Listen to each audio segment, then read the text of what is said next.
नमस्कार विद्यार्थी मित्रांनो. तर आपण पुढचं जे काही क्वेश्चन आहे हा तुम्हाला ऍक्टिव्हिटी बेस मध्ये विचारला जातो. कृती म्हणजे तुम्हाला असे बॉक्स दिले जातील आणि त्या बॉक्स मध्ये तुम्हाला फिलअप करायचं आहे. तर बघा याच्यामध्ये जे काय ऍक्टिव्हिटी बेस मध्ये तुम्हाला डिटर्मिनंट निश्चय जे आपण पाठीमागे सांगितलं होतं की कशा प्रकारे त्या ठिकाणी सॉल्व्ह करायचं. तर यांचा जे काय तिरकस गुणाकार करायचा, हे जे नंबर दिले यांचा तिरकस गुणाकार आणि त्यांची वजाबाकी गुणाकार. तर अशा प्रकारचे बघा तुम्हाला ऑलरेडी दिलेलं जातं, त्या बॉक्स मध्ये फिलअप करायचं.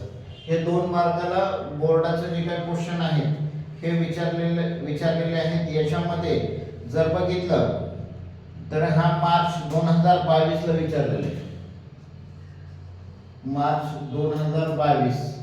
आणि त्याच्या खालचा जो क्वेश्चन आहे हा पण 2022 ला, मार्च 2022 ला, सॉरी हा नोव्हेंबर 2020 ला विचारला, नोव्हेंबर 2020. आणि हा जो आहे हा जे काय आहे क्वेश्चन नंबर 2 हा मार्च 2022 ला विचारलेला आहे. हा नोव्हेंबर 2020. बघा मग आता कशा प्रकारे आपल्याला जे काही हे सोडवायचे आहे. तर यांचा तिरकस गुणाकार मग 3 गुणिले 5 म्हणजे 3 into 5 minus 2 into 4 असे. मग आता 5 3 जा 15 आणि 2 4 जा 8. आता 15 minus 8 जर केलं तर याच्यामध्ये तुम्हाला 7, 15 minus 8 केलं तर 7 हे आन्सर. अशा प्रकारे ऍक्टिव्हिटी बेस त्याच्यामध्ये तुम्हाला असं फिलअप करायचं. हे एकदम सोपं आहे. आपले 2 मार्क कुठेही जाणार नाही याची काळजी विद्यार्थ्यांनी घ्यायची आहे. आता दुसरं थोडे काही सोपे असतात, काही अवघड पण येतात याच्यामध्ये वर्गमूळाचे. तर कोणीही घाबरायचे कारण नाही. वर्गमूळ असेल तर याच्यामध्ये जो वर्गमूळाचा आहे तर बघा या मी साइडला जे काय तुम्हाला एक्सप्लेन करून देतो. 2 √3 into 3 √3 minus 9 into 2 असा आहे. तर बघा या बॉक्स मध्ये जे काय 3 √3 हे लिहायचं आणि 9 into 2 असे येणार.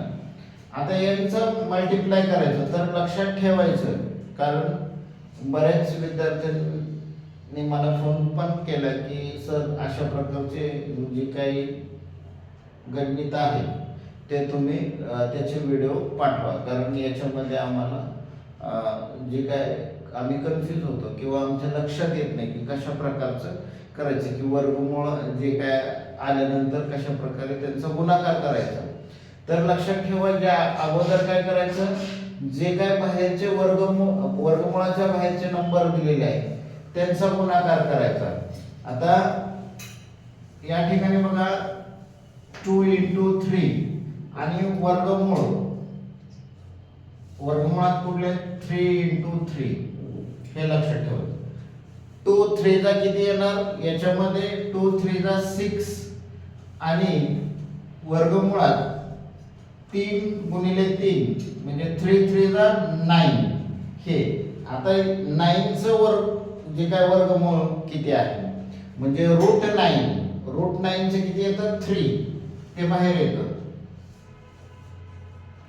तर 6 3 चा 18 हे लक्षात ठेवायचं. म्हणजे यांचं उत्तर किती आलं 18. या ठिकाणी किती 18 आणि तुम्हाला या ठिकाणी 18 9 2 चा 18. आता हे लक्षात ठेवा इथे प्लस आहे इथं मायनस आहे, प्लस मायनस मायनस होतं. लक्षात मग याचं आन्सर काय येणार 0. तर अशा पद्धतीने जे काही तुम्हाला ऍक्टिव्हिटी बेस्ड जे काही क्वेश्चन आहे कृती सोडवा अशा प्रकारचे बोर्डासाठी क्वेश्चन 100% येतात. तर अशा प्रकारचे जे काही सॉल्व करून त्याच्या जे बॉक्समध्ये फिलअप करायचे आणि फिलअप केल्यानंतर हे उत्तर काढायचे. तर अशा प्रकारचे प्रश्न 2 मार्काला येतात. तर एवढे सोपे जे काही प्रश्न आहे हे आपल्या हातून चुकले नाही पाहिजे याची काळजी विद्यार्थी मित्रांनी घ्यायची आहे. तुम्हाला हा व्हिडिओ कसा वाटला नक्कीच कमेंटमध्ये मला सांगा. धन्यवाद.